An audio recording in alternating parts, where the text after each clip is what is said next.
Então, dando sequência, vamos resolver a questão 3 da prova. Então, nessa questão 3, nós temos aí um sistema de condicionamento de ar, é feita a mistura de ar frio com ar quente. Então, temos aqui o estado 1 e o estado 2, e essa mistura vai proporcionar um estado 3. Então, temos aí o estado 1. O problema diz que o estado 1, né, é ar frio. Então, a substância é ar frio. Esse ar frio entra com uma temperatura de 7 graus Celsius e uma pressão de 105 kPa. E uma vazão de 0,75 metros cúbicos por segundo. No estado 2, então temos a substância ar quente. Então esse ar quente entra com uma temperatura de 34 graus Celsius e uma pressão de 105 kPa. Mas não fala a vazão. A união desses dois forma o estado 3, né? Que vai ser um ar, né? Que não sabemos aí que temperatura que vai estar, então ainda não podemos determinar a temperatura. Sabemos que a pressão é a mesma, então a pressão 3 é 105 kPa e também não sabemos a vazão. Então essas são as nossas dúvidas. Aí ele fala o seguinte: esse ar entra numa sala, continuando aí, e o ar deixa a sala, ou seja, um estado 4. Então esse estado 4, ele deixa a sala numa temperatura de 24 graus Celsius. Aí ele diz assim ainda: a razão entre os fluxos de massa das correntes de ar quente e frio é 2,2. Ou seja, a minha massa 1 igual a M1, vamos chamar de M1, mas a minha massa 2 é 2,2 de M1. Então, temos que formular aí a nossa primeira equação, a lei da continuidade. Temos aí que massa 1 mais massa 2 é igual a massa 3. Ou seja, temos aí que massa 1 mais 2,2 de M1 é igual a massa 3. Então, teremos aí que a massa 3 será igual a 3,2 M1. Vamos pegar a primeira lei da termodinâmica. Então, temos aí que é calor mais M1H1 mais M2H2, e isso será igual a M3H3 mais trabalho. Então, veja bem, gente, nós formulamos o volume de controle primeiro, antes da sala, que seria o nosso volume de controle 1. Tá? Observamos, aqui não tem trabalho, nenhuma máquina que gira. E também não há perca de calor. Sistemas de condicionamento de ar não perdem calor, aí é considerado adiabático. Então, com isso, temos aí M1H1 mais M2H2, e isso é igual a M3H3. O problema diz assim, ó, usando calores específicos variáveis, determine a temperatura da mistura na entrada. Então, aqui são calores específicos variáveis. Então, você não vai trabalhar com temperatura, você vai trabalhar com entalpia, independente da pressão que tiver cada ponto. Então, pela tabela termo de ar, a tabela A8 lá de ar, os senhores vão pegar a entalpia 1, então nós vamos ter aí M1, a entalpia 1 a 7 graus Celsius. Então, essa entalpia será a 7 graus Celsius, os senhores vão ter 280,13 kJ por quilo. Mais o nosso M2, que é 2,2 M1, e a entalpia 2 na temperatura de 34 graus Celsius. Teremos 307,27 kJ por quilo. Terá que interpolar aí nesse caso.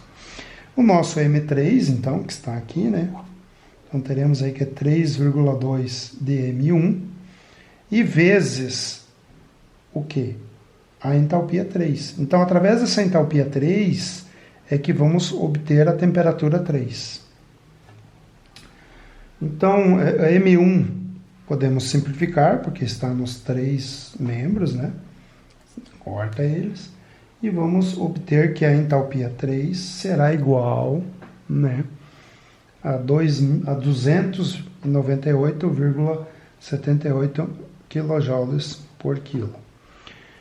Então, só lembrando vocês, pelo livro do Van Allen, né, os senhores vão lá no ar, aqui na tabela, os senhores têm que a tabela A.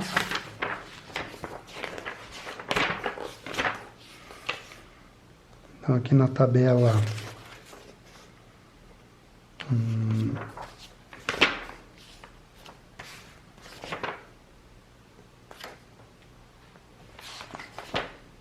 A8.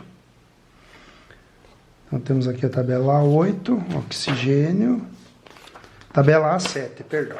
Então, aqui nós temos a tabela A7, aqui, que é para ar. Os senhores vão observar bem aqui em cima ar. Os senhores vão procurar a entalpia.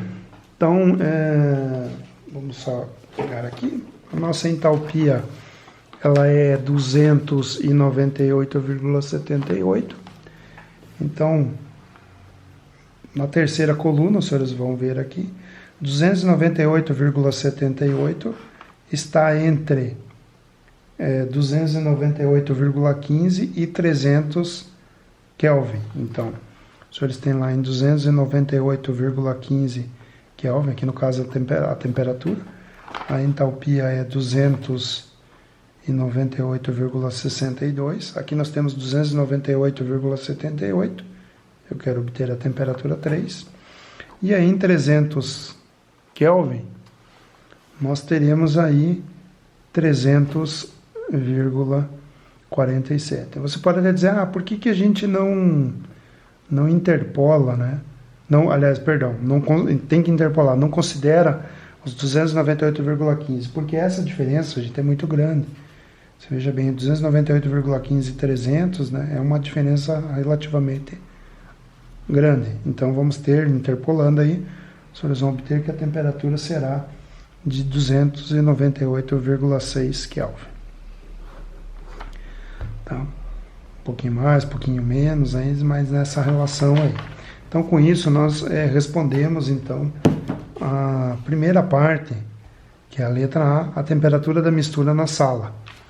Então, esta temperatura aqui, temperatura 3, será de 298,6 Kelvin. Tá? Temos aqui, então, 24 graus Celsius. Aí ele pede, na letra B, então vamos formular aqui nossa letra B, qual é a taxa de ganho de calor da mistura da sala. Isso por quê, gente? Porque se nós olharmos aqui, de novo, vamos voltar, 273,15 é o 0 Kelvin, ou seja, 0 graus. Então, nós vamos ter aqui 5, 4, 5, 25. Temos 25,45 graus Celsius. E na saída vai ter 24 graus Celsius. Certo? Você pode dizer, mas é 1,1 grau e meio, vamos arredondar. Vocês vão ver que o calor ganha bastante. Bom, então para determinar o calor, precisamos aplicar a primeira lei da termodinâmica. Temos aqui calor mais massa 3, entalpia 3, será igual a massa 4, entalpia 4, mais trabalho. Então, trocadores de calor não tem trabalho, gente, só calor. Calor será igual. Então, como pela lei da continuidade a massa 3 é igual a massa 4, ou seja, o que está entrando e saindo na sala é mesmo, vamos chamar de M. Então, teremos que massa é entalpia 4 menos a entalpia 3. Bom, então nós temos um problema agora. Por quê? Porque a nossa massa 3, ela é 3,2 de M1. Então, não temos aqui como pôr 3,2 de M1, já que a resposta é um valor sem variável, né? Ou seja, se você colocar aqui 3,2 M1 e colocar as entalpias, vamos ter algum pequeno problema. Bom, vamos falar das entalpias antes. A entalpia é 4, os senhores vão lá na tabela, vão obter a 24 graus, que é 297,18, e a entalpia 3, 298,76 kJ por quilo. Então precisamos calcular M1. Como vamos calcular M1? Bom, a substância, vamos falar sobre ela, é ar. E sendo ar, é gás perfeito. Então, eu considero gás perfeito. Então, com isso, temos a equação PV igual a MRT.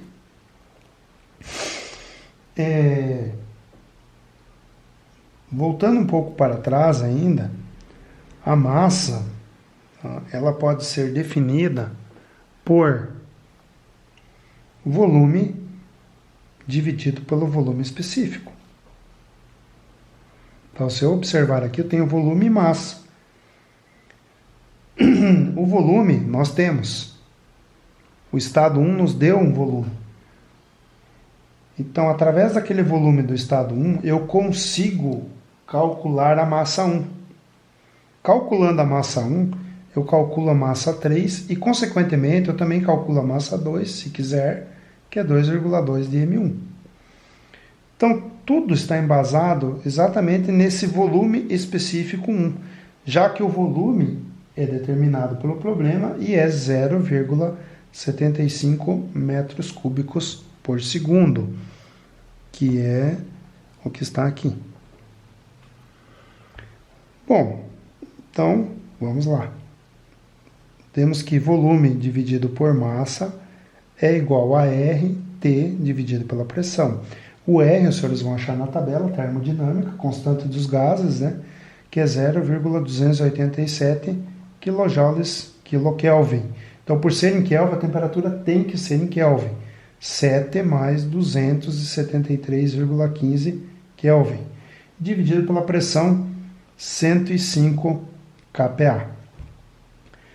Observando, gente, que quilojoules é kPa vezes metro cúbico, então há um corte aqui, né, entre kPa com kPa, Kelvin com Kelvin elimina e vai me sobrar metro cúbico por quilo. Então, nós teremos o volume específico. Então, temos que massa é igual a 0,75 metros cúbicos por segundo e o volume específico, que será 0,7654 metros cúbicos por quilo. Então, com isso, obteremos que a massa 1 será igual a 0,9799 quilos por segundo. Então, com a massa 1, podemos calcular o calor perdido. Ou, no caso, o calor ganho, né, na realidade. Porque como a temperatura aí deu uma diferença, obteve um ganho de calor. Então, nós temos aqui que é 3,2, que vai multiplicar 0,9799 quilos por segundo, e vezes os 297,18 menos 298,76 kJ por quilo. Com isso, nós vamos ter um calor de 4,93 kJ por segundo. Isso também pode ser escrito em 4,93 kW. Então, essa é a solução do exercício 3.